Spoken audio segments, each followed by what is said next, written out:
Hi, everybody. This is Adam Elenbaas from Nightlight Astrology. It's Tuesday, November 20th today, and I'm going to do a little follow-up talk on Mercury's retrograde in square to Neptune. Today, the main idea that I'd like to talk about is how this unique transit, it's fairly rare for it's fairly rare for Mercury to station and turn retrograde right as it's square Neptune. That's a fairly rare event. But I want to talk about how this particular astrological transit reflects or represents something of astrology and why we do astrology or what the purpose of astrology is.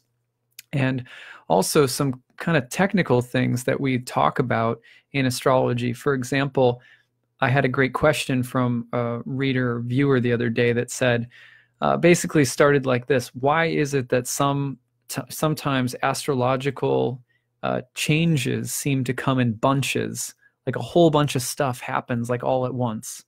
And like, what is that? Where does that come from? Why is it that certain sudden times it's like, whoa, everything's going nuts, and that other times it doesn't feel like that so much? Why is that happening? So I thought that's an interesting question, and it's a particularly good question for a time like this because Mercury's, again, squaring Neptune, turning retrograde. It's a very fitting planetary symbol for that question, actually. So I thought that would make for an interesting thing to talk about. But then I started thinking more about Mercury in general. Of course, Hermes, the Greek word for Mercury, was thought to be the mythical founder of astrology. And so it's, of course, been very interesting to see. This past weekend, I went to visit a prominent astrologer who's studied the ancient Greek astrology. And of course, he's likely making his passage right now, which is, really sad. But, also there it is. There's Mercury, the astrologer, in square to Neptune, sort of image of the astrologer crossing over potentially. So I've been thinking about Mercury square Neptune quite a bit, just in the wake of seeing a prominent reviver of the old hermetic art of astrology making his passage. I thought about that a lot too. And I thought how fitting Mercury square to Neptune is for all of us as students of astrology, and how much just kind of good, interesting stuff there is to sort of mine from this transit. So that's the purpose of today's talk. Going to this question, why do things come all at once? Or why are there sort of these waves of karmic activities that come on really intensely? Or, sometimes you'll see people, even regardless of if they know something about astrology or not, saying everything's shifting right now, or there's been a lot of big, intense energy. And you see these kinds of catchphrases like, oh, the energy's been really intense lately. Like, what's going on? Do you have any astrologer friends? Or everything's been shifting or whatever. So you hear this stuff a lot. But what do these kinds of statements really mean? And is there any kind of, objective, sort of theoretical reason that we can associate with these changes? Can we see that the astrology, indeed, you can say in advance, like, oh, look, the astrology is about to go bonkers. So, you're going to be hit by like wave after wave of all this intense stuff. Like, is that what astrology is really doing? Is astrology really, can astrology really predict in advance when you're going to get hit with big waves or lots of intense stuff or whatever? So this is a really good question, and I can't tell you how many times, like even weekly, from 5 years of doing this every day, that like at least every day, if not every other day, I see 1, 2, 3 people being like, whoa, the energy's so intense lately. Like, whoa, everything's happening all at once. So it can't be true, right? It can't be true because not everybody is experiencing big, crazy waves all at once. Do you know what I mean? Well, sometimes people try to fix this problem by saying, well, it's unique to your birth chart, which could be true. But there's something else going on here that's even more basic, and it has to do with why we do astrology in the first place. What is the purpose of astrology, and what is it really supposed to give us? And once we understand that, we can actually make sense of these kinds of statements and questions. It's big energy, there's big shifts, there's lots happening, or where is it all coming from? Like, what's going on? Can astrology tell us why? Let's just go back to some of the most basic ideas that ancient philosophers had in both the East and the West around the time that astrology was born. These are very basic things. I've said them in lots of my videos. We'll say them again. One is that there is a difference between spirit and matter. Very, very basically, most people who do astrology believe that you are not your body. That does not mean your body is not sacred or beautiful. It just means that when you die, you still have an existence outside of your decomposing body. Your body is like a temporary home for a spirit or a soul. And so similarly, the material world in general is looked at as a world of changing, vacillating, or fluctuating forms that come and go that play home or host to spirit. That is a common view among ancient astrologers, right? Most of us who believe something of astrology, involve it in our lives somehow, believe that. So similarly, you look at the material world and you see that it's changing all the time. Its nature is change and impermanence. My body will die someday. Just as I was this weekend spending time with an astrologer who's leaving his body right now. So that, that happens to all of us, right? And it happens to trees. There's a tree outside my window that I really loved, and it was hollowing out on the inside because it was rotting and nobody knew it. And then my neighbor spotted it and then they had to cut it down. Like, I really missed that tree, but like, the tree's gone now. Its form is gone. You know what I mean? So similarly, plants and animals and rivers and structures and stars, and what to speak of entire galaxies, come and they go. Their physical forms come and go. And like, that's a basic truth. But again, most of us who study any kind of mystical or spiritual path believe that in contrast to that, there is something eternal or spiritual within, moving through everything, that remains, that is eternal. Okay, that's unchanging in a sense, that doesn't die, or that whose form in a sense is not time bound. Okay, so astrology, the basic sort of purpose of astrology is to help us track and understand these changes in the world. So we have a symbolic language, and the language is rooted in the predictable cycling changes in the sky that are used as a mirror to understand a huge, wide variety, almost seemingly limitless variety of changes that we can experience here. You could, I did a horary chart this week where I literally helped a man find he had relocated to a new home across country, and in the move had misplaced his passport, his identification, some of his identification paperwork and passport. Looked at the chart and identified Mercury and Sagittarius is the documents in this case. And it was in a fire sign, a double-bodied sign, and in this certain place in the chart. So I had given him a place to start looking. I said, look specifically inside of something near heat, maybe, or near fire, or someplace warm, and maybe like, maybe inside of something. And it'd be in one of your possessions, like some tucked away inside of something in near heat. Well, he found it in a toolbox sitting up against the wall, which right on the other side of the wall is their furnace. So he found it like pretty instantly. So astrology, in its very simple set of symbols of repeating cyclical symbols in the sky, could instantly tell you where your passport is. Something as mundane and trivial as your passport.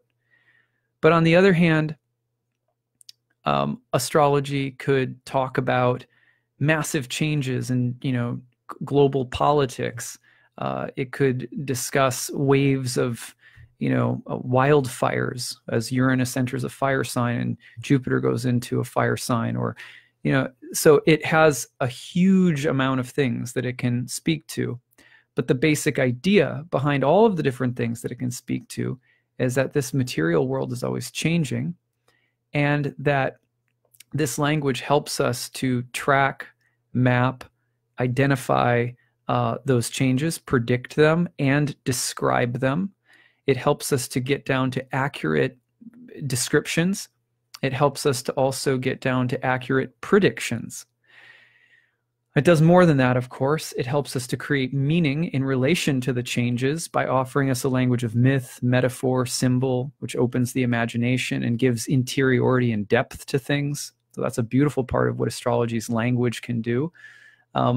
But also by being able to predict something of those changes, the main spiritual benefit that we get, you could say, is we get the constant reminder that we are not the body, whether the body is your missing passport, or whether the body is your literal body, or whether the body is, something in the material world that you're really concerned about, like your boss or your spouse or your kids or whatever.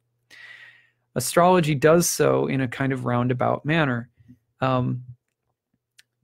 By placing everything, anything that you're inquiring about, into these cyclical and predictable patterns, it helps you to remember that the world is comprised of circular moving patterns, and they are comprised of the movement between opposites.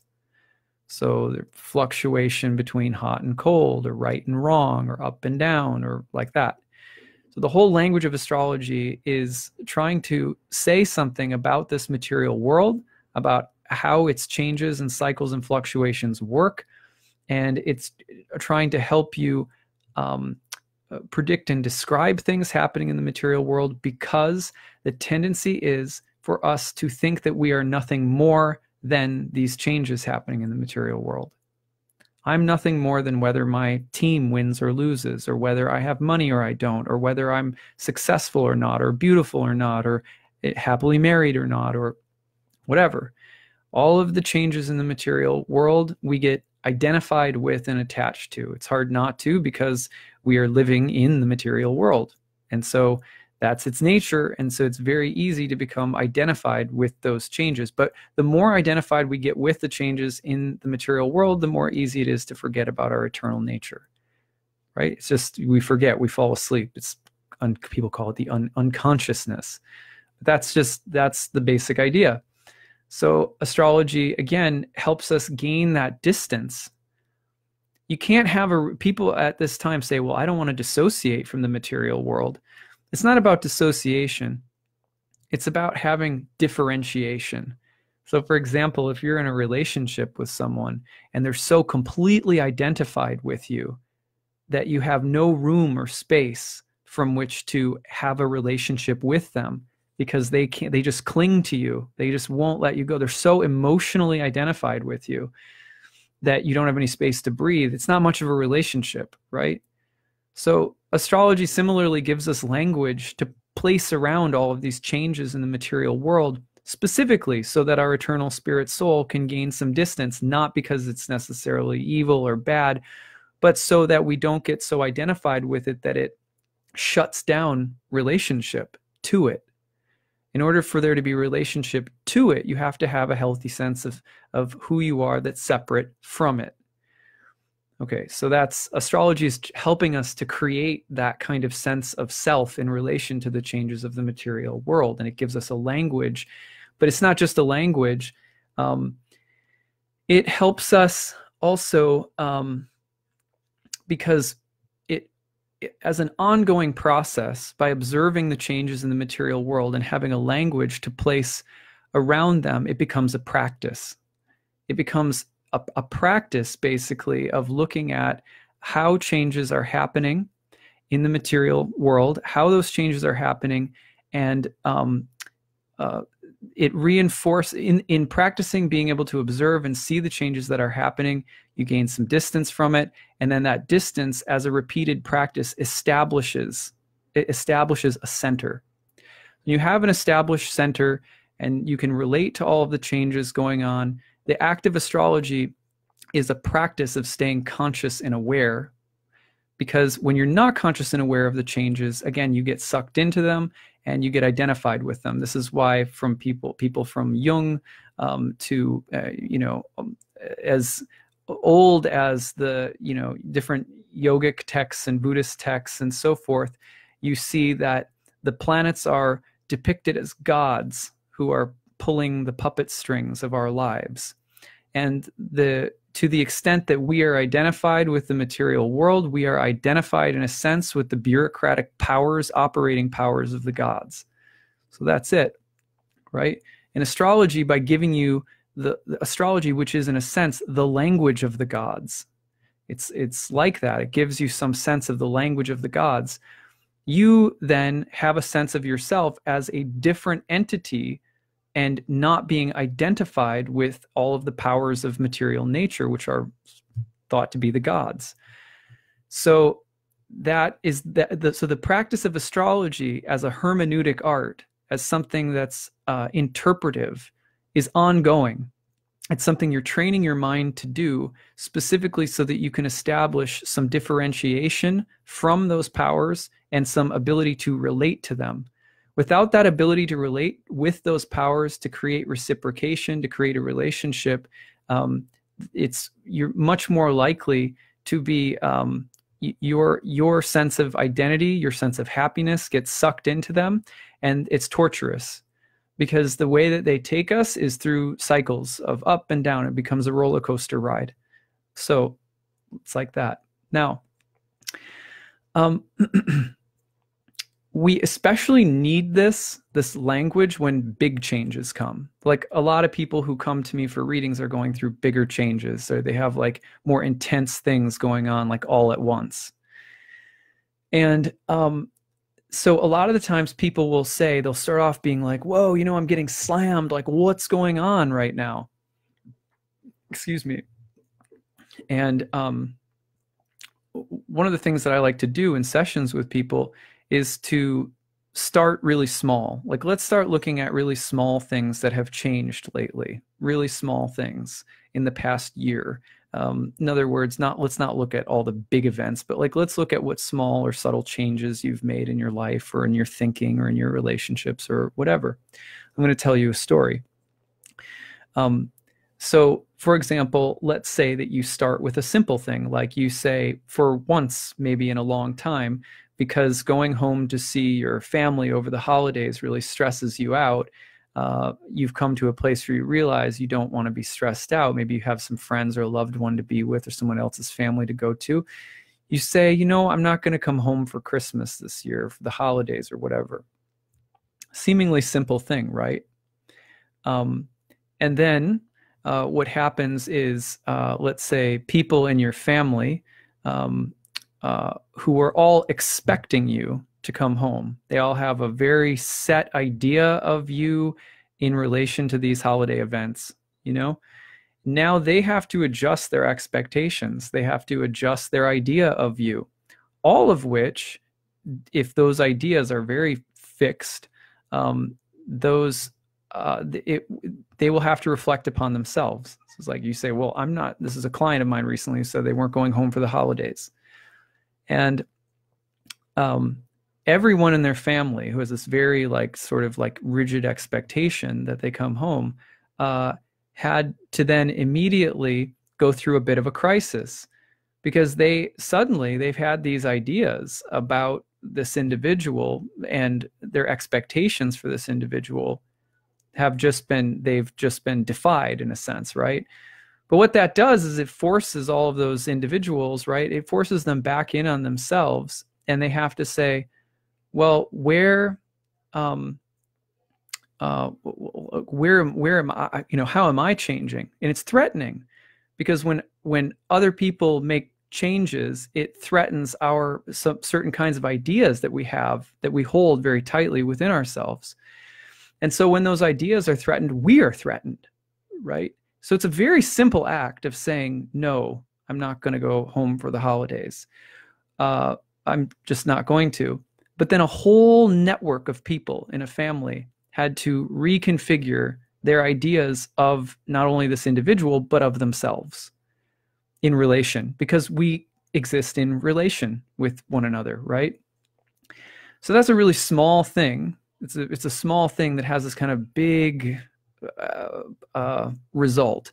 So what happened in the wake of this, you might say, is that this individual suddenly had to go through, there was a series of like really disruptive events that started happening in the lives of family members, seemingly completely unrelated. Marriage problems with a sister's marriage, like all of this stuff, a parent's health, like job situation. Like, so suddenly this simple no spread out and like all this stuff started happening. And then in this individual's life who had said no, a bunch of things started happening in their life as well that were really disruptive and all sort of seemingly unrelated, right? When I was asking them, what's been going on in your life lately? They in no way made a connection to all of these kind of big changes happening to this simple moment of saying no. But that was what I keyed in on when they were talking. They were saying, you know, all this stuff has been happening, and they were going back in time a little bit more. And then they said, you know, I had told everyone that I wasn't coming home, and it was kind of a shock and blah, blah, blah. And I said, let's talk about that, right? So there was this little shift. It's seemingly like harmless, like it's not going to affect anyone, right? It's just, you know, people will be disappointed, or they might be a little grouchy about it or whatever. They might, you know, kind of take a little bit of offense or whatever, but they'll get over it. No one would think, well, me saying no caused all of these other crazy things to happen, right? But in that session, what I was able to do using the symbolism of the chart and the symbolism of the sky was show how sort of vivid that no was on the day right around the time when they said, no, I'm not coming home for the holidays. And then how that no was related to a larger constellation of things happening in the chart through the same planet. You can guess which planet this was, Saturn. This is a Saturn opposite Moon transit, by the way, right? So family, Moon, Saturn, negation or no is coming into an opposition with the Moon, a seemingly harmless no, right? And then a wave of all of these things that seem kind of unrelated, right? So a lot of the times, one of the things that helps us to understand astrology the most is to understand that it's oftentimes very little shifts that are a part of big ones, that are a part of that seemingly big wave of stuff that comes in and starts changing everything. The other thing that's really important to remember is that patterns are not isolated in astrology.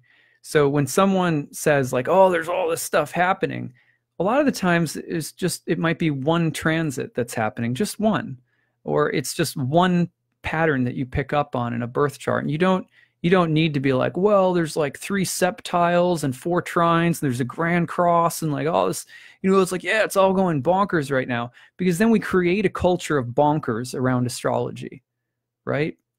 But no, if we can get a little smaller, get a little bit more concise, get a little bit more specific and say, let's tell the whole story. And then all of a sudden we find a little trigger. Oh, a no.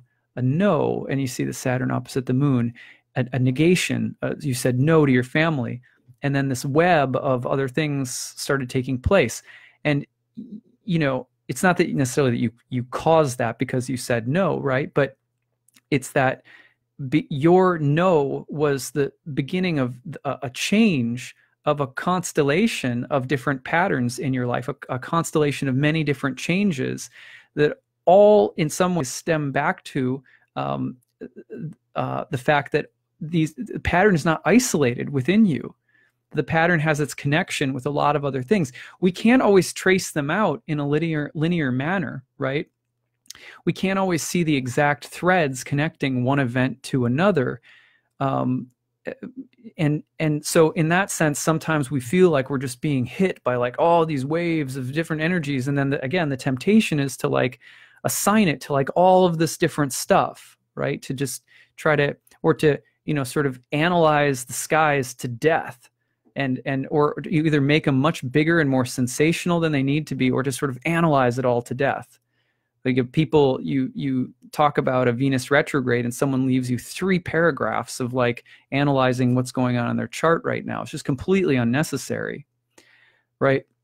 So if we can remember that the language of astrology is not meant to be exhaustive, and it's not meant to be sort of 100% definitive, that it's meant to help us, usually to help us cultivate pattern recognition and pattern awareness, and that's actually the purpose. The purpose isn't to, map out every last detail of everything that's happening and connect it and prove it all, and that astrology is connected to it all, and that I have the most exhaustive, objective explanation. That's not actually the purpose at all. When we practice astrology, we are learning how to see the patterns between things, and to see their interconnection, and to see changes in terms of constellations of patterns. The reason that we're doing that, again, is not so much to get good at astrology as it is to be able to create healthy distance or differentiation from all of these changes and events. So it's a completely different purpose, and this is why it's very dangerous to adopt a kind of a language of sensationalizing everything, or of treating the language of astrology in an overly scientific manner. Both are really traps. So, for example, I'll give you another example. When you practice astrology every day, and you're just in it every day, you're learning how to see, right? So let's say you go to a movie someday and you're watching the movie and something happens in the theater. Like, let's say that you're in the theater and first of all, the reel breaks down and there's a 10-minute delay. And then you notice that you're going to the bathroom and there's like a huge, like leaking large puddle, like all over the floor. You're sitting in there and you're like, Mercury, Neptune. That's Mercury retrograde square Neptune. It's like a broken movie reel and there's water all over the floor. It's like, oh my God, it's totally Mercury, Neptune. Okay, so but what is the value of doing that, right? What is the value of that? Okay, it's very, very simple, actually. The value of doing that is that it is training your mind to recognize the fluctuations in the material world as what they are. These cyclical moving, it's like a cyclical moving mirage, right? And you're just learning. That exercise teaches you to just identify it, right? But again, the value of that is that if you keep doing that day after day after day after day, then when big things come, like your whole family is just like crazy melt, like all this stuff is going on and you just feel like you're getting hit by waves and all this or whatever, that you can go to the chart and you could pick 1 or 2 symbols that you know very well and just be like, oh yeah, I see, like there's this and this. And you're seeing some thread that's connecting, meaningfully connecting in sort of a symbolic language, the events that are happening around you. And that immediately gives you some distance. So you don't have to go spinning out into it. Then, if you're not spinning out into it, you have some space in which to relate to it. The creation of meaning requires being able to relate to something. People, rather than, a lot of the times what people will do with astrology mistakenly is they'll look at a big spiraling web of events in their life and they'll say, okay, I've got to interpret it. What is its meaning? What is it telling me? What do I have to do? None of that matters, because most of the time that those kinds of questions already admit of a tendency to be attached and kind of grabbed by all of it. Of course, the planets in India are called grahas, which means grabbers. But instead you say, you have some sense of what's going on and you don't say, what does it mean? I'm going to interpret its meaning. Instead, you just say, I see it. I see Neptune. I see Saturn. I see Pluto. I see whatever. I see it. So that repetitive practice of seeing is allowing you to basically identify samsara. It's helping you identify Maya. It just says, oh, there it is. I can see it.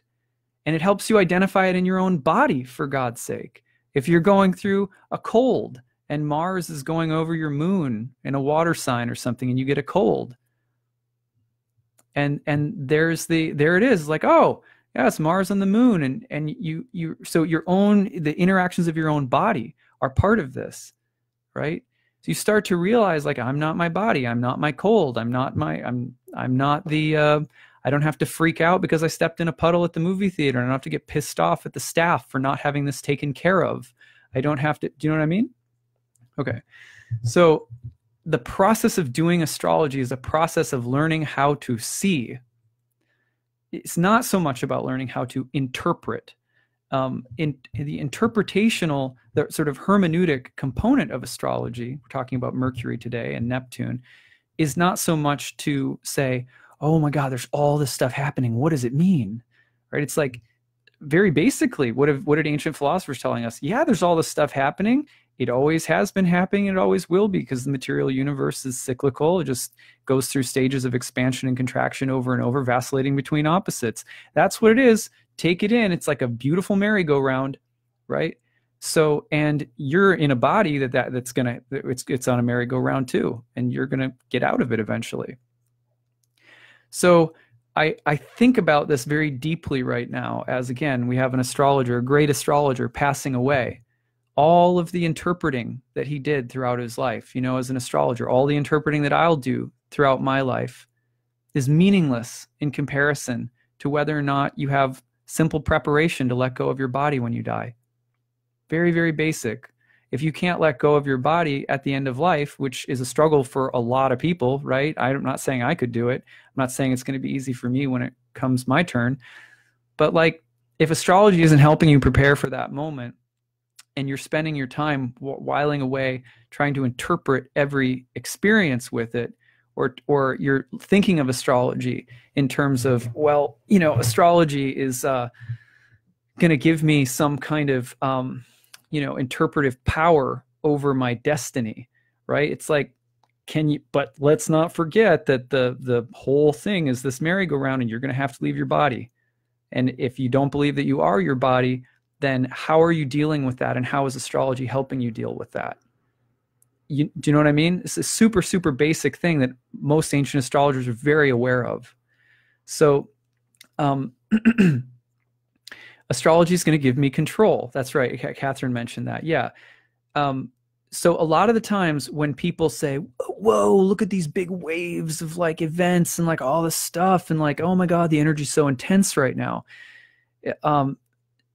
A simple answer, and I don't mean to be trite or, like, condemning or anything, but a simple response is like, no, your mind is just spinning out. This stuff is going on all the time. Do you know what I mean? Like, these effects that you think are so great are actually happening ceaselessly in the material world. It's like a river. It just never stops. It's always flowing. It's never the same twice. And yet there's these repeating cycles all over the place, little eddies. And so the language of astrology is helping you see that, and it's helping you see it constantly from one moment to the next. So when we say, oh, there's all this stuff, has big waves, big astrology, whatever, that kind of reaction in general is the negative side of Mercury-Neptune. The negative side of Mercury-Neptune is where, our mind gets spun out by the bigness and the drama of everything. And then, that's when we're forced to writing 3 paragraphs about what's going on in our birth chart, rather than saying, oh, thank God I have astrology to help me see the beautiful mirage of material life. Thank God that I have astrology, because it's helping me prepare to move through this life with grace, to move through all the ups and downs with grace, with tranquility, with peace. And when the more we practice that, the less that any transit has some, huge effect. It really doesn't. There's no end. The more that we get fascinated by being able to say more with less, because one of the things that kind of drives me nuts sometimes about astrology is that Again, people will use astrology in a way where it's like, I have to have the most definitive, authoritative, complete way of interpreting what's happening.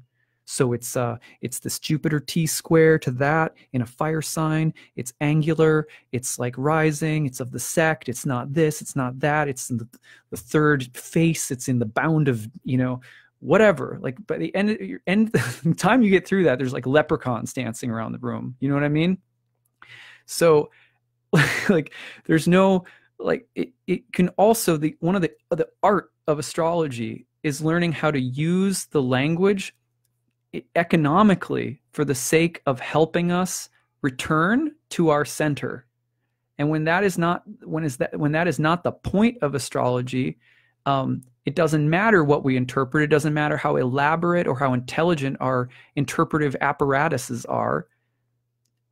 We are not prepared for we are not prepared for the material energies when they come. We're not prepared for the changes when they come. What to speak of leaving our bodies at the end of life? So I've been thinking a lot about this because, again, like I've been, you know, watching a great astrologer pass out of his body and thinking a lot about astrology and how it does or does not sometimes prepare us for that moment.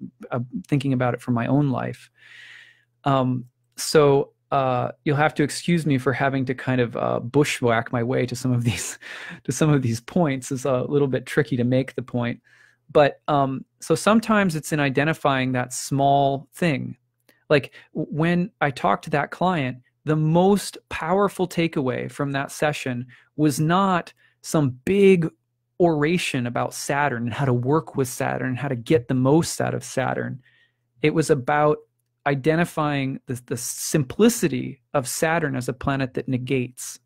And Saturn opposite the moon negated family. And when negation of family takes place, this constellation of different things happened. And we just focused on how special and interesting it was to say that no, right? So astrology in that sense collapsed down rather than going with my client's tendency, for example, in that session to say, what does it all mean? Where is it all going? Interpret it for me, astrologer, right? Instead, it's like, let's take all of it, collapse it down to something really simple that can, a pattern, a symbol that can hold it and give it beautiful, elaborate depth and meaning, but that can bring everything in and keep it simple. Because what is the realization that we're trying to crystallize in the eyes or life or heart of the client in that moment? It's again that yes, because these changes happen, because all of the material world is interconnected in ways that we most of the time do not understand. And simple choices, simple things like the word no can lead to all sorts of different fluctuations. And we struggle to figure out how it's all connected. We struggle to figure out why something happened. We don't feel like it should have, or it wasn't the right time, or we struggle with feeling like, when is it going to be my time, or all of this stuff. But astrology's basic point is to take us out of all of that flailing, to take us back to a relationship to all of these changes that comes from a centered sense of being an eternal being. That is what matters when we leave this body, that is intact. So at any rate, now, it doesn't stop there, though. Astrology doesn't stop at just being able to see and identify the changes and be like, well, I'm not that. It also has to do with, if you watch this long enough and if you keep seeing it long enough, right? You start going, where does all of this come from? Why is all of this here? Why all of these fluctuations and changes? Why these cycles? Why a temporary body? You know, why? Or you start asking, where is it going? What is it all related to? The more that you watch it and get a healthy sense of distance from it, you start asking, who am I in relation to it? Right? And this is where the sort of transcendent third comes in, right? The transcendent third, so much a part of all different kinds of sort of Trinitarian philosophies and theologies all around the world. Well, this sort of Trinitarian third comes in and it says, who you are exists in relationship to an eternal divine whole, of which you are a part, and of which all of these different sentient souls moving in and out of forms, fluctuating in this world, are all a part. So astrology in that sense is not just telling us, well, there's samsara or there's Maya, and you're not exactly that, but it's also pointing us to that great big thing of which we are a part. And it's begging us for a relationship with it. And this is why ultimately the fruit of astrology is not so much in it's not so much in saying, oh, well, what does this mean? What's going to happen to me? What, why did it happen in terms of all of these changes? But it helps you sort of ask the question, what gives me real happiness and real pleasure and real fulfillment, if not all of these fluctuating changes? And that kind of question leads you into a relationship with the divine. Usually to build that relationship, you have to move out of the interpretive dimension of astrology. So, for example, this is very well known in India from my talk with a variety of Indian astrologers when I was in India. But for example, astrology is really on some level it's a way of training your eyes, like we've experienced, we've been talking about, but it's also clients that come to astrologers, generally speaking, are anxious about the material world. They're anxious about the things that are happening out there, and they want to know, they want to have some sense of what's going to happen. And all of that is important. But really the ultimate goal in some way, if I could be so daring, is to say that, we're sort of, astrology is sort of like, it's like a little bit of a gateway drug, and it's helping people to connect and build their relationship with the divine. But you kind of eventually want people to not really rely on astrology so much. To be able to see astrologically is fine, but in terms of the anxiety about outcomes that people use astrology for or to address, you want to diminish that in people. You want astrology's goal is to help diminish people's reliance upon astrology. So, for example, the people in India that I spoke with, asking them questions like, how often do you look at your own birth chart, or how often do you think it's important for people to look at their charts? And the answer is not very often, right? It's very different in the West in some ways, and I'm not trying to make any serious criticisms or anything, but just like we're much more obsessed with staying sort of like dialed into our birth charts.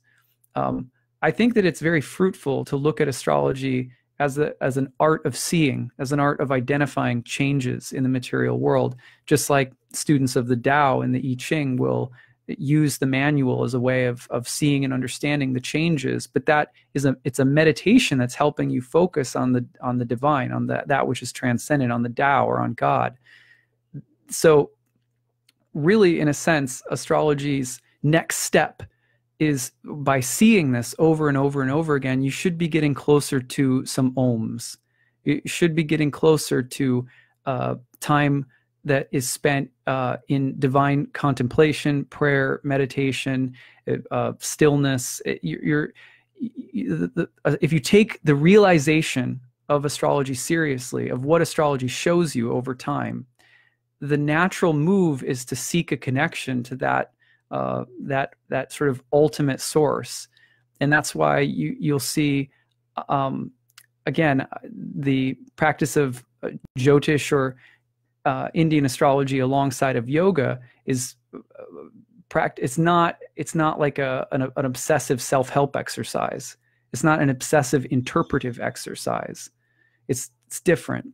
So at any rate, when we start to let go of the sort of interpretive move, and we let go of being obsessed about all of the technical language, and we let go of trying to build up our sense of prestige or power in the world through, how good we are at predicting things, or how good we are, how much astrology we know, or whatever. And astrology is really doing its work. You'll know because a person starts dropping deeper and deeper and deeper into devotional spiritual life. They start connecting to something that is, in other words, otherworldly, that's transcendent. And that fundamentally also is changing their relationship to all of the changes in the world that astrology describes. But you also become less and less interested in those changes. You're not obsessing over them. You're not needing to use the astrology because, in a sense, none of them mean anything more than any other changes. They're all just changes. So that's pretty like highfalutin philosophy, you know. But I wanted to talk about this because, again, over the weekend, I spent a good amount of time watching arguably one of the world's greatest sort of researchers and astrological sort of like geniuses of ancient Hellenistic astrology preparing to leave his body. So I've had a lot of time to think about what the goal or work of astrology should really be facilitating. Does astrology, like any other, like Buddhism or like yoga or even, you know, any of the great world's religions, does it prepare us for passing out of this world? Does it prepare us for the eternal reality of who we are? If it doesn't prepare us for that, then it's not something that ultimately is serving us from a spiritual standpoint. And I don't believe from the standpoint of what ancient astrologers were doing or what they valued. So that's something to just keep in mind. And again, like I was struck so deeply by this because Robert Schmidt, as he is leaving his body right now, is arguably one of the greatest sort of research scholars of ancient astrology, right? But right now that doesn't matter. All of the changes, all of the accomplishments, all of that, like none of that matters. None of it, right? It's his divine eternal spirit leaving his body. So as we see Mercury, sort of Hermes, the god of astrology, in a square to Neptune, right? The great ineffable transcendent mystery. It's a good time to remember that if astrology is not helping us to prepare for that moment, if astrology is not helping us reconcile to our eternal nature in a loving relationship with the divine, if it's not doing that, in my opinion, you know, it's not really serving us. And seeing what I've seen this weekend only has reinforced my faith that it's very important that astrology be more that I think more astrologers need to talk about this publicly, because you know, we're all going to leave this world sometime, and we have to ask ourselves again, how is astrology helping us with that or not? So that's what I have to say for today. I hope that this was interesting for everybody. It was some good stuff to think about. Put it in your crock pot, sit with it, you know. And I'm also, at the end of today's talk, I also want to mention one thing, which is that at the end, last 40 days of the year,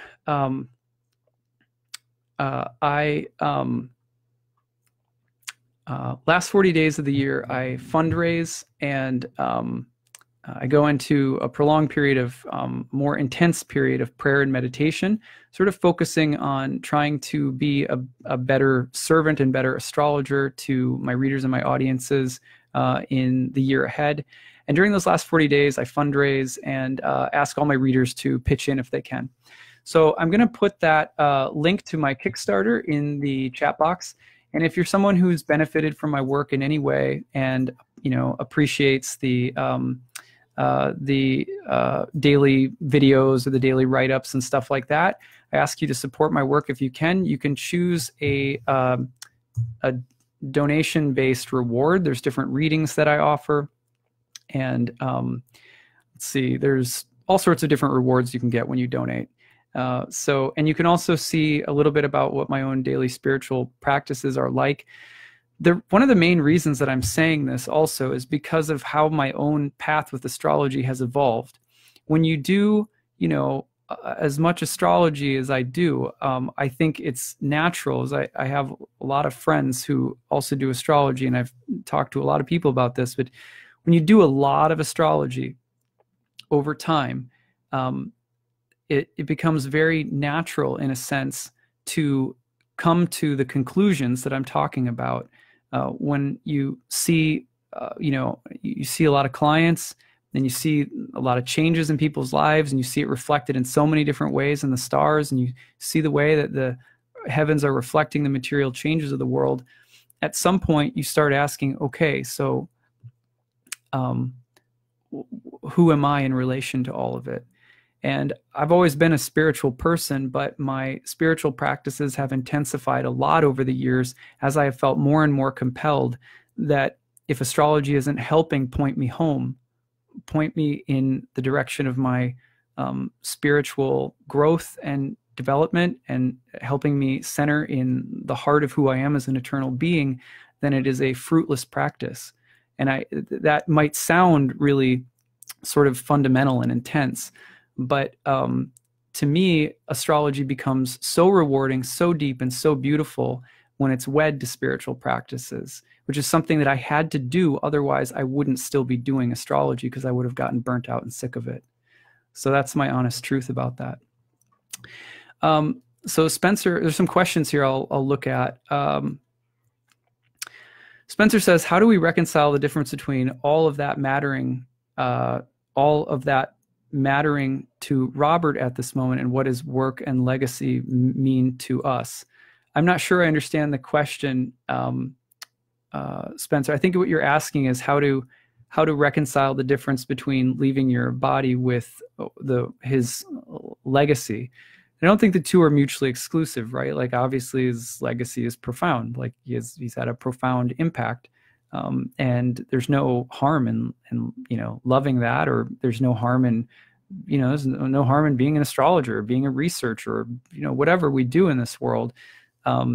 We have to, but again, like, if the way that we do anything, whether it's your research or whether it's the music that you make, Spencer's a great musician, or if it's the astrology that I do, or whatever roles we play while we're here in these bodies, if those activities aren't done in a way that is continuing to facilitate our spiritual growth, then I do believe that they're meaningless.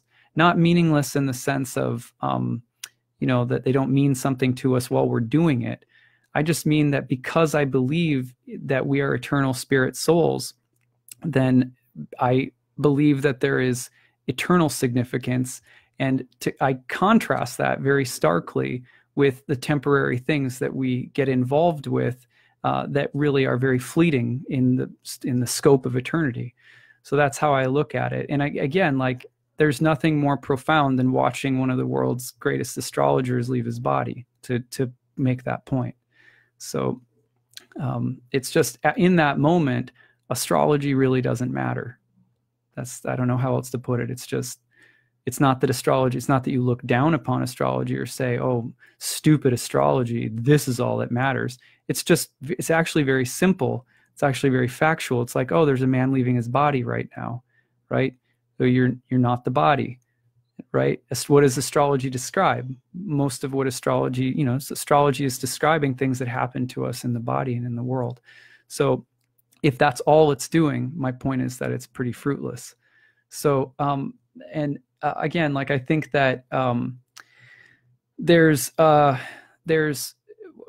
another way of making sense of this is, again, that, like, I think that when you do enough astrology and you see these patterns working in the world, and you don't get so lost and tangled in them, you can be like, oh, I've just got a Saturn transit going on right now, or whatever. There's some distance there.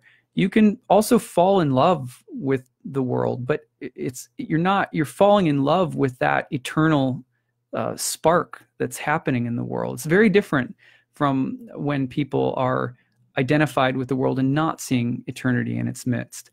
And again, my sense is that the difference makes the difference is huge, especially at the time of death. So, and again, that realization for me comes from about 10 years of working really intensely with ayahuasca. When you're in an altered state, it's really deep and intense, like ayahuasca states are. You very quickly come to realize that you're not the body, and your consciousness in many ways gains a lot of distance from what's happening in your body and your mind. And it's something, frankly, that, again, what I'm seeing more and more is that like astrology really has the ability to help us identify our true conscious nature. And when it does that, we can very easily move through tremendously difficult passages, even death, even amazingly difficult, shocking events can be moved through with grace. So that's what I'm feeling right now. All right. Thank you all for watching, and I hope this was interesting and thought-provoking, maybe a little controversial in parts, but that's okay. So I hope you guys have a great week, and we'll tune in again soon. Bye, everyone.